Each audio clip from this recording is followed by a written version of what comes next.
Amigos, sean bienvenidos a esta nueva emisión de Pasión Lectora. Los saludamos desde la Infoteca, doctor Alejandro Dávila Flores de Saltillo. Mi querido Horacio, muy buenos días. Carmelita Rodríguez. Hola, ¿cómo están? Buenos días, muy buenos días.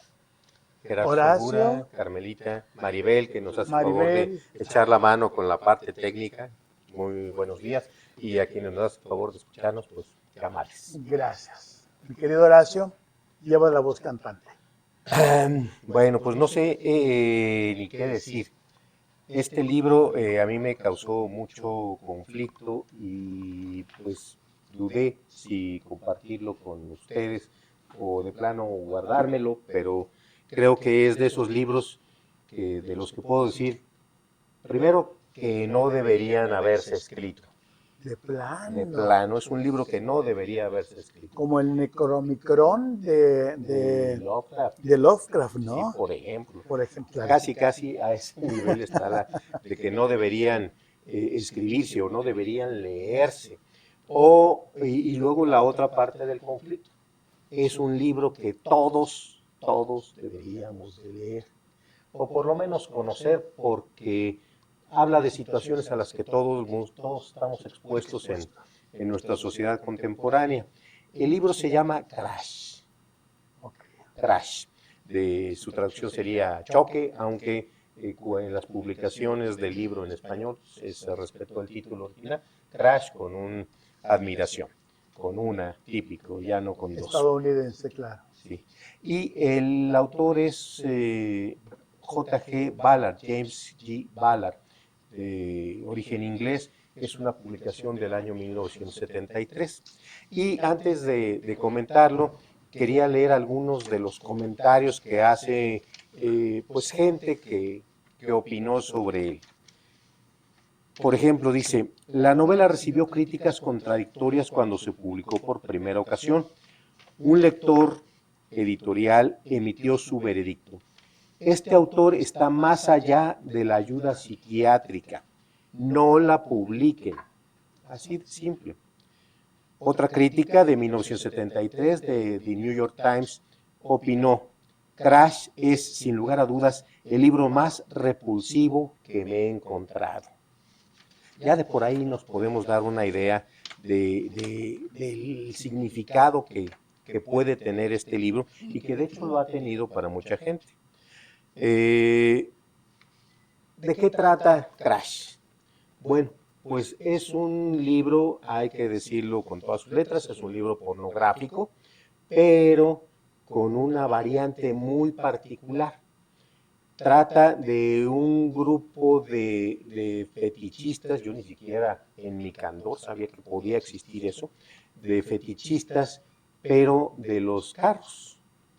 Y de los carros, pues hay mucha gente que le gustan los coches. Aquí hay en Saltillo muchos clubes de carros y bueno, hasta ahí todo perfecto.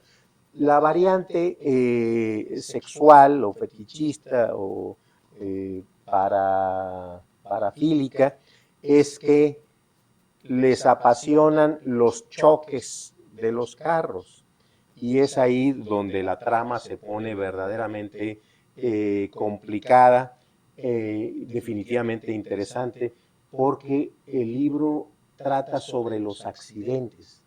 El accidente que uno tiene, bueno, puede ser leve o puede ser grave o puede ser mortal, y la descripción que hace el autor de los accidentes a través de sus personajes.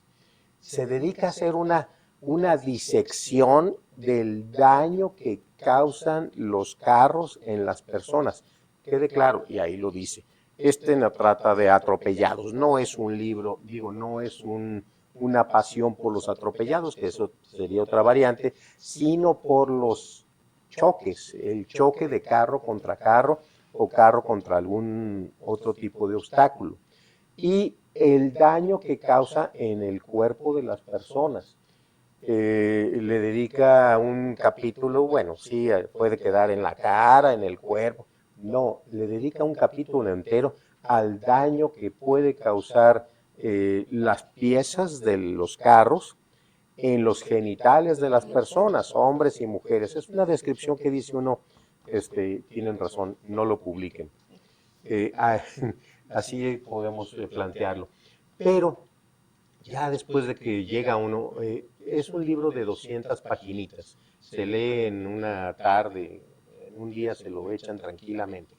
Pero la importancia de esto no es ir leyendo una descripción después de otro y la imagen mental que esto crea que realmente es traumática, sino que en esta sociedad en la que vivimos, todos prácticamente andamos en carro.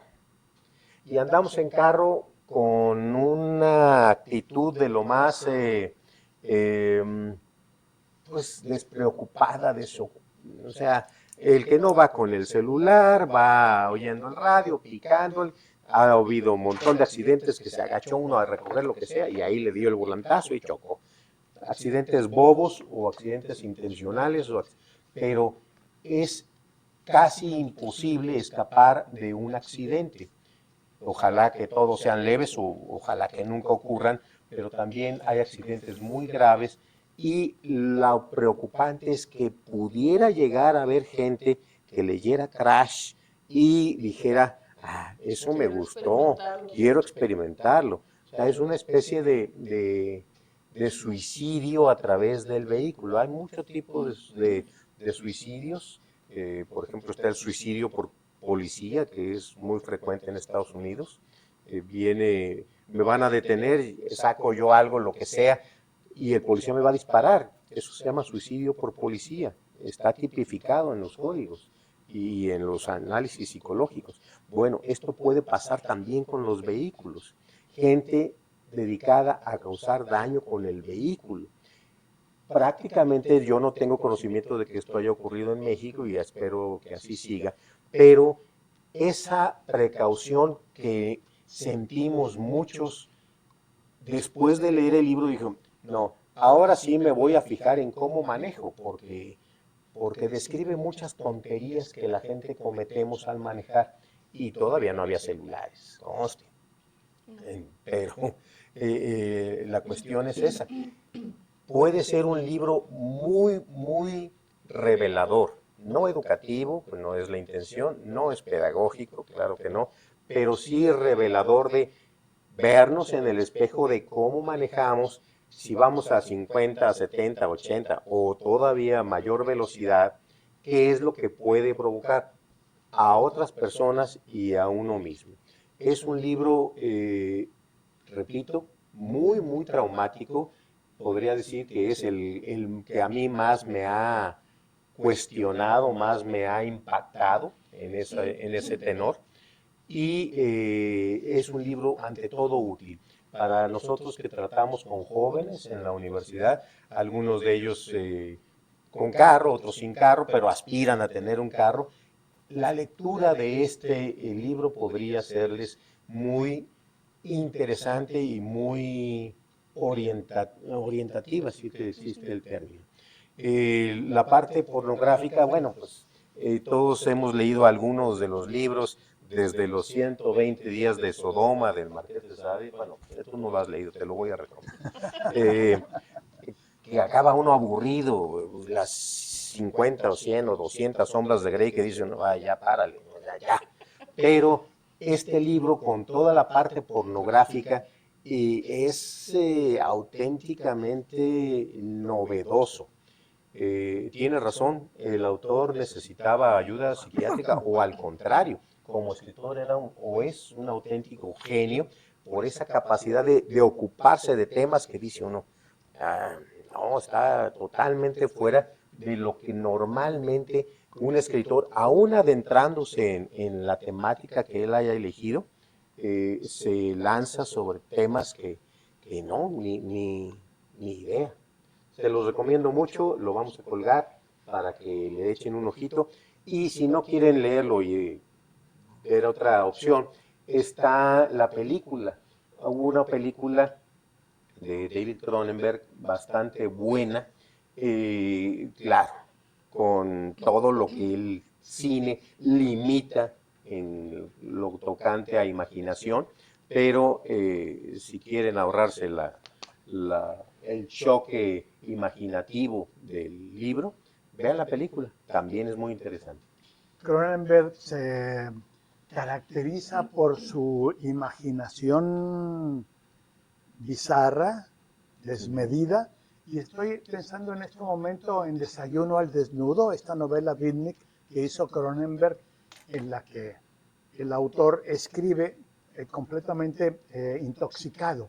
Y entonces hay una escena en la que ve la máquina de escribir, le salen patas y se convierte en un insectote, digamos, que trepa por las paredes, muchas cosas así. Ese es Cronenberg.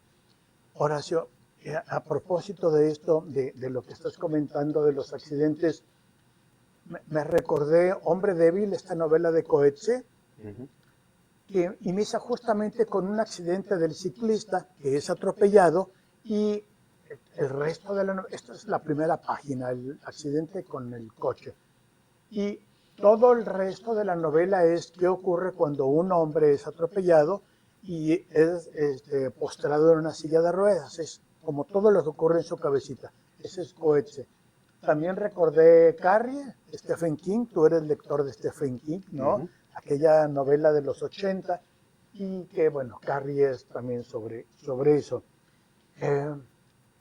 Tú hablabas de que nunca te había causado tanta repulsión una novela, y me recordé a mí una novela que me causó una terrible, así una repulsión epidérmica, cerebral, que es Qué raro que me llame Guadalupe, una novela de Miriam Laurini, una argentina radicada en México, y es el asesinato de una niña, pero la asesinan con una navaja de rasurar, de la Gillette.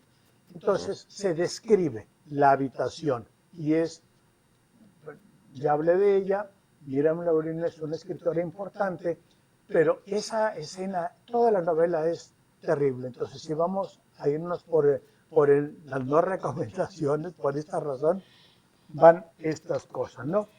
Y dices, no se vale publicar esto porque el tipo está psiquiátrico. No recuerdo ahora el nombre de una obra de teatro que se llama Las Criadas, de un francés que él voluntariamente va al psiquiátrico y se aloja en el psiquiátrico, y cuando siente que ya está más o menos bien, vuelve a salir, escribe y vuelve al psiquiátrico.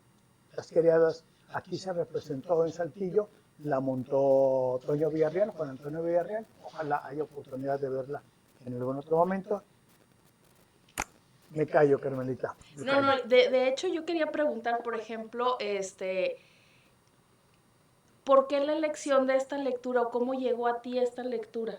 Digo, ya vimos todo lo que te causó, lo que significó y que no te gustó y sí te gustó también, ¿verdad? Tiene Sí. sus pros y sus contras, ¿verdad? Pero Claro. ¿cómo llega una lectura de este tipo a tus manos y decir, sí, sí la leo?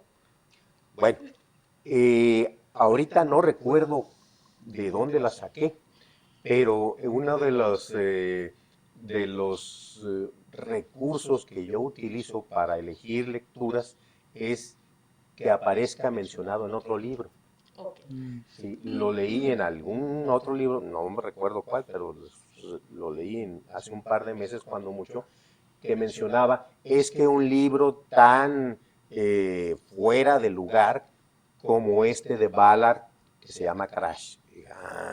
Si está haciendo una recomendación, un libro que me está gustando, Claro. es porque al autor le gustó o le disgustó, al personaje que lo está mencionando también le significó algo. Dije, apúntalo para buscarlo y para leerlo.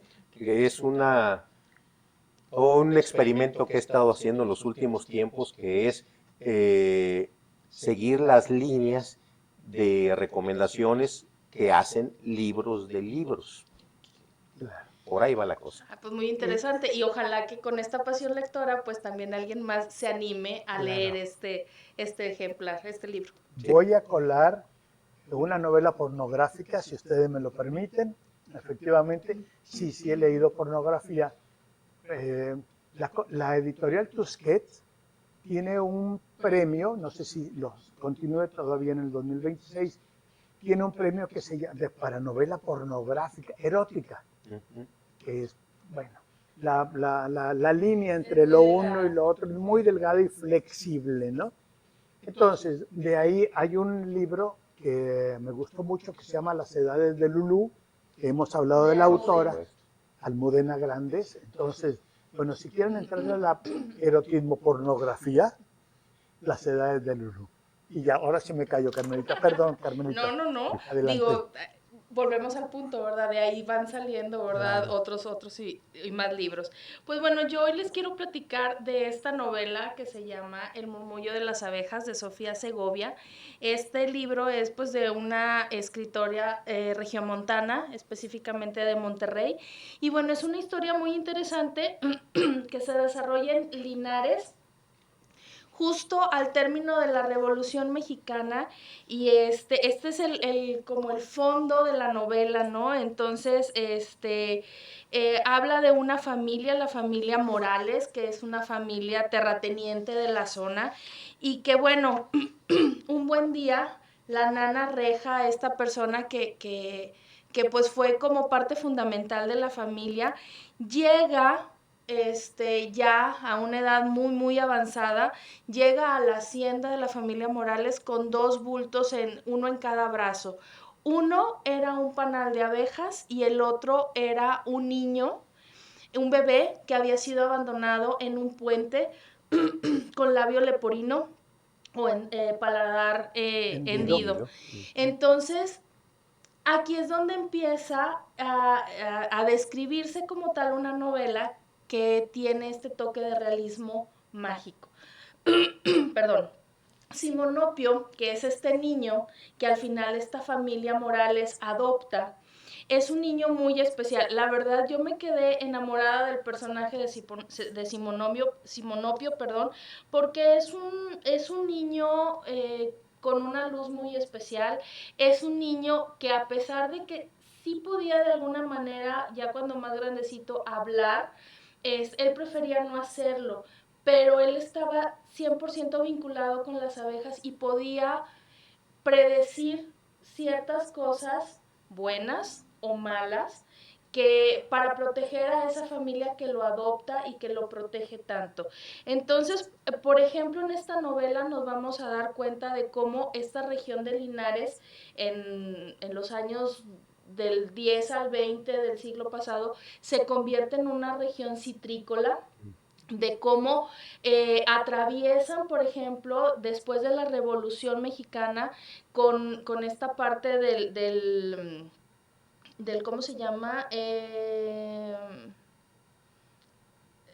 Las reformas de agraria, la reforma agraria de que se le quería quitar a los terratenientes la tierra para dividir. Cárdenas, la creación del ejido de Cárdenas. No, Sí. no es eso. No, Pues antes. se me hace que es antes, ¿no? Pues el Se reparto supone el de 30 y tierra. tantos, sí. Sí, El no, reparto agrario. el reparto Agrario agrario más del o menos entre los 36. 20, 30 por ahí. Previamente Venustiano Carranza tuvo que repartir tierra y empezó Lucio Blanco, casualmente Lucio Blanco en Tampico, y cuando Lucio Blanco dijo, bueno, pues a repartir tierra ya triunfó la revolución, Carranza le dijo, no, jovencito, yo soy el presidente. Y entonces el primer reparto agrario de Lucio Blanco de aquí de Nadadores, Coahuila, fue invalidado. Así es. Y de ahí viene el primer reparto agrario de Carranza, el famoso 6 de enero.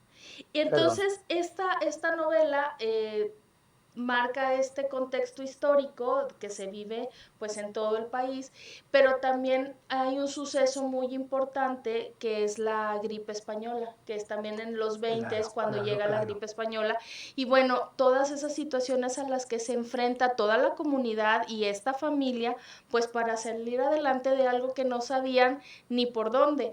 Ahora lo podemos nosotros decir, ya lo vivimos porque vivimos esta época del COVID, pero en ese entonces no sabían qué era, ni por dónde iba, ni qué se iba a hacer. Hay un fragmento del libro que es así como bastante chusco, porque pues las familias tenían que sacar a la puerta de su casa a los cadáveres ya amortajados, pues para que el señor del cementerio pues los llevara pues prácticamente a una fosa común, porque pues no se daban abasto.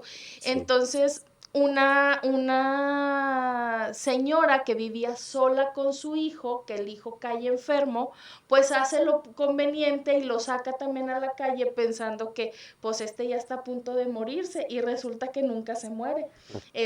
Y al final de cuentas termina ocupando el puesto del señor del cementerio porque pues él no muere, ¿no? Claro. Entonces, es una novela en donde también Simonopio me llamó muchísimo la atención porque les digo, me gustó mucho el personaje de este niño que bueno, se convierte en hombre. La familia Morales tiene 2 hijas que ya se casan y tiene esta familia un tercer hijo. Simonopio ya había llegado a la familia, pero la familia tenía la ilusión de tener un hijo varón. Entonces, Simonopio sí era muy querido, pero pues no era hijo de sangre. Lo querían y le daban todo lo que le podían dar, pero no. Cuando nace Francisco Chico, que así se llama este tercer hijo de la familia Morales, Simonopio lo adopta y eran inseparables. Era un protector, maravilloso. Entonces, estas abejas siempre los guiaban. Habla, por ejemplo, de una anécdota de cuando llega el circo a Linares y lo lleva al niño y lo salva de un accidente, pero obviamente también tiene sus lados, un poquito oscuros o estos lados no tan positivos, porque bueno, al final de cuentas siempre va a haber alguien que va a estar enojado con la vida, y yo así lo percibo al personaje de Espiricueta, que es un campesino que llega del sur de México a trabajar aquí a Linares y bueno, el hacendado le dice, ok, pues vente, o sea, aquí te doy tu pedacito de tierra, te doy tu casita, pues vamos a trabajarla juntos y lo que te toca a ti, lo que me toca a mí, pero él quería que eso fuera de él no quería trabajarle a nadie más, pero Claro. tampoco era un trabajador, pues al 100% comprometido y todo esto. Entonces termina traicionando a quien lo ayuda en un momento dado. Entonces es una historia, la verdad, muy conmovedora. Tiene muchos datos, muy...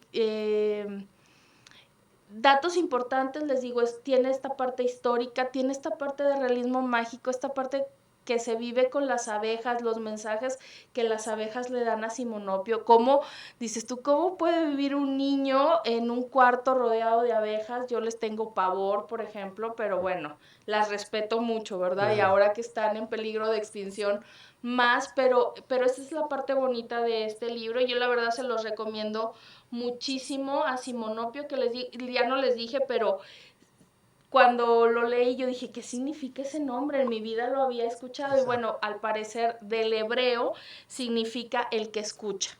Entonces, bueno, pues ahí esta es mi recomendación del libro de esta semana. Y bueno, comentarles que lo pueden consultar en Infoteca Campus Arteaga, ahí está disponible para préstamo y bueno, creo que también va a estar por aquí disponible en las ligas que se ponen en la publicación. Claro, muchas gracias, Carmelita. Me voy a colgar de esa última imagen, Simonopio metido dentro de una habitación rodeado de abejas. Y me voy a colgar de ese justamente para empezar a hablar del libro que elegí para esta semana, que se llama Duerme Velas, de Adela Fernández. Y uno de los cuentos, quizá el más célebre de los cuentos, sea La jaula de la tía Enedina, en la que un protagonista, un joven, tiene una relación con la tía Enedina adentro de una habitación oscura. Y Adela Fernández tiene 3 desgracias en su vida. Es una escritora extraordinaria, y ahora voy a comentar por qué es extraordinaria, pero vivió bajo 3 desgracias, digamos, que la opacaron. La primera desgracia fue haber sido hija de Emilio Indio Fernández, cuya fama y gloria y esplendor internacional fue tanto que a la hora de que Adela se presentaba y decía, soy Adela Fernández, la hija del indio, claro, y entonces pasaba siempre el segundo término y nadie se fijaba en ella. Y así vivió toda su vida. Yo tuve la oportunidad de leer la correspondencia de Emilio Fernández en su casa y ahí había muchas menciones a esta relación. Segunda desgracia, cuando Adela era joven, se le asoció románticamente con Chabela Vargas. Otro monstruo, Chabela Vargas, ya sabemos que llegaba al escenario, se apropiaba del escenario por esta potencia y esta capacidad para inundar el espacio en el que ella estuviese, y entonces se atribuía un romance entre Chabela Vargas y Adela Fernández cuando Adela era jovencita. ¿Por qué lo pongo así en que se atribuía? Yo nunca las vi besándose, nunca las vi en el oscurito, metiéndose mano, nunca absolutamente nada, pero sí hay, como dicen los periodistas, hay trascendidos, ¿no?, al respecto. No puedo afirmarlo, pero yo conversé con Adela Fernández en varias ocasiones y por ahí aparecía ese fantasma, no voy a decir más. Y tercera mala suerte de Adela Fernández.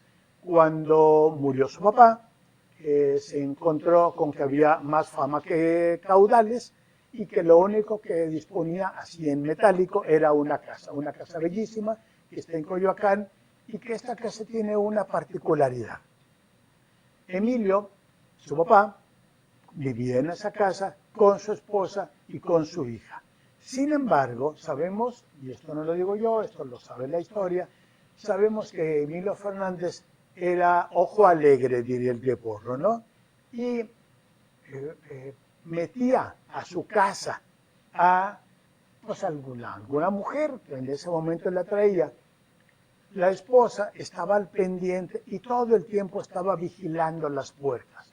De tal manera que Emilio lo que hacía era construir un estudio en el jardín que en realidad era como un departamentito, su departamentito de soltero para poder meter ahí a una mujer. La esposa se daba cuenta y abría este departamentito con el resto de la casa. Y después Emilio hacía otro cuartito y la esposa se daba cuenta. De tal manera que esto quedaba como una madriguera, lo más cercano a una madriguera.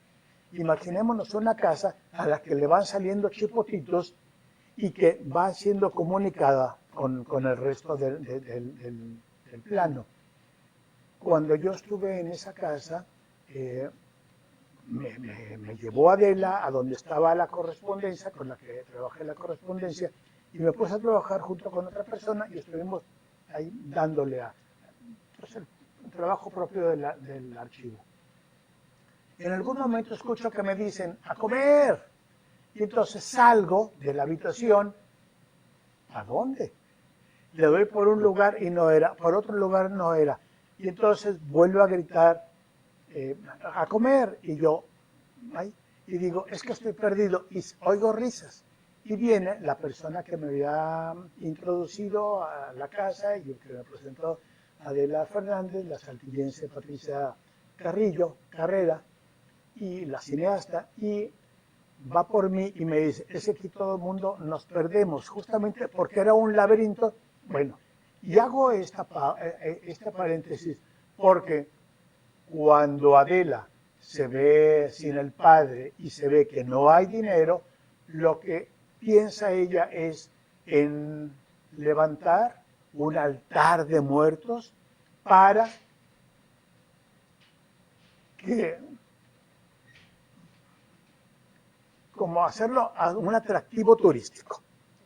Y entonces, ya puesto como un atractivo turístico, con mil de florecitas de muertos y altares en cada recoveco, es muy interesante. Y fue tan importante ese altar de muertos que aparecía en las guías de la Ciudad de México en tiempo libre, etcétera, etcétera, en qué hacer, etcétera, etcétera. Durante todo un mes se preparaba Adela y su hijo Emiliano para ese altar. De tal manera que la gente conocía a Adela o porque era la hija del indio o porque era la novia, y eso puesto entre comillas, de Chabela Vargas, o por su casa. pero nadie se fijó que era una escritora extraordinaria. ¿En qué consiste que sea una escritora extraordinaria? Duermevelas es su primer libro, fue hecho en la editorial Aliento, que es una editorial pues por ahí un poquito como de clasificación B, digamos, poco presupuesto. No circuló el libro. ¿En qué consiste que sea una escritora extraordinaria? Y voy a citar a teoría literaria aquí. Los cuentos cuentan una historia que parte de la realidad. Decía mi maestro Rafael Ramírez Heredia que toda historia que valga la pena ser contada inicia en el momento en el que se fractura la cotidianidad. Y la fractura puede ser de cualquier manera. Salir, ver que la llanta del coche está ponchada, y entonces ¿qué hago? Ya se me hizo tarde. O que se quiebra la licuadora, cualquier cosa. Encontrar en el celular un mensaje inconveniente. En ese momento de la fractura de la cotidianidad empieza la historia. Porque el personaje lo que hace es lo que no debía hacer. Justamente, en vez de estar la llanta ponchada, llamo a un taxi, me voy y pido que se arregle la llanta, lo que sea. Siempre ocurre algo adverso y es la suma de las adversidades lo que luego termina con la explosión que se llama el clímax, etcétera, etcétera. Pero hay una manera de contar cuentos que no parten de la fractura de la cotidianidad y es inventarse un mundo completamente ajeno, distante y que no tiene nada que ver con la realidad. Es el caso de Adela Fernández. Por ejemplo, hay un cuento que se llama Agosto, mes de los ojos, aquí en este libro, en el que hay un paragüero que se dedica a hacer paraguas y que en algún momento los paraguas le sacan los ojos a la gente, dan vuelta y de repente, ¡ay! Pero eso es tan impresionante y tan importante adentro de este universo que la gente se deja sacar los ojos. De tal manera que es un pueblo de ciegos. Y no es un pueblo, la ceguera no es una adversidad, sino es algo buscado que identifica a este pueblo. No lo busquemos en ninguna parte de la geografía porque no existe. Lo mismo, hay otro cuento que trata del nacimiento de una joven que se llama Cordelia y que se nace de un espejo roto. Y cada vez que se rompe un espejo, se van multiplicando las Cordelias. No existe este tipo de universos en la realidad, o sea, por más que se busque. Esta es una de las características de Adela Fernández. Además, tiene la capacidad para, a partir de la nada, o sea, a partir de su puritita imaginación, decir, bueno, si ocurriera esto y esto, ¿para dónde seguiría? Y lo teje, y después esto, ¿para dónde seguiría? Y lo va tejiendo con tal tino que Gabriel García Márquez leyó La jaula de la tía Nadina, esta historia que digo del joven y la habitación y la tía. Y entonces le llama a Edmundo Valadez, que es el cuentólogo más importante de México, realmente fue el fundador y director de la revista El Cuento, él tiene un par de antologías sobre el cuento, bueno, muchas antologías sobre el cuento, es autor de un libro de cuentos que se llama La muerte tiene permiso. Le habla para preguntarle, oye, acabo de leer La jaula de la tía Nadina, ¿pero quién es esta chava? García Márquez. Es que es, y dice un par de comentarios que lo ponen a Adela Fernández en el top. Efectivamente le dice, sí, es tal persona, mira, te la voy a presentar. García Márquez lee los cuentos manuscritos de Adela Fernández y dice, hay que publicarla. Sí, pero una vez más, la mala estrella de Adela Fernández la sigue y García Márquez y ella nunca pueden reunirse, nunca pueden publicar el libro, etcétera, etcétera, etcétera. Todas son historias paralelas, pero parecerá un cuento de Adela Fernández. La invitación pues es a leer Duermevelas, Adela Fernández, y la buena noticia es que 25 para el 25 lo está regalando en las librerías del Fondo de Cultura Económica. En Saltillo, en la librería Monsiváis, en cualquiera de las librerías. Y la tercera buena noticia es que aquí vamos a colgar no solo Duerme Velas, porque Adela Fernández escribió otro libro que se llama Ventanas. Gracias a nuestro compañero Alberto Valdés, compañero de la Infoteca, que es un buzo de primer nivel de la tecnología, se echa al mar y dice, yo voy a encontrar donde esté. Entonces, Alberto encontró el enlace y lo vamos a colgar también, donde están los dos volúmenes de cuentos de Adela Fernández, Duerme Velas y Ventanas, o si no, invitación para ir a la librería Monsiváis para que les den Duerme Velas, Adela Fernández en la colección 25 para el 25 y ya me pasaré. Perfecto. No, pues la verdad yo tuve la oportunidad de leer los dos primeros libros, el de La Jaula de la Tía, los cuentos, perdón, La Jaula de la Tía Nedina y el de Cordelia, y están maravillosos. Me impresionó mucho el primero, que fue el que inicia este libro de Duerme Velas, y me gustó, o sea, a pesar de que fue como sorprendente.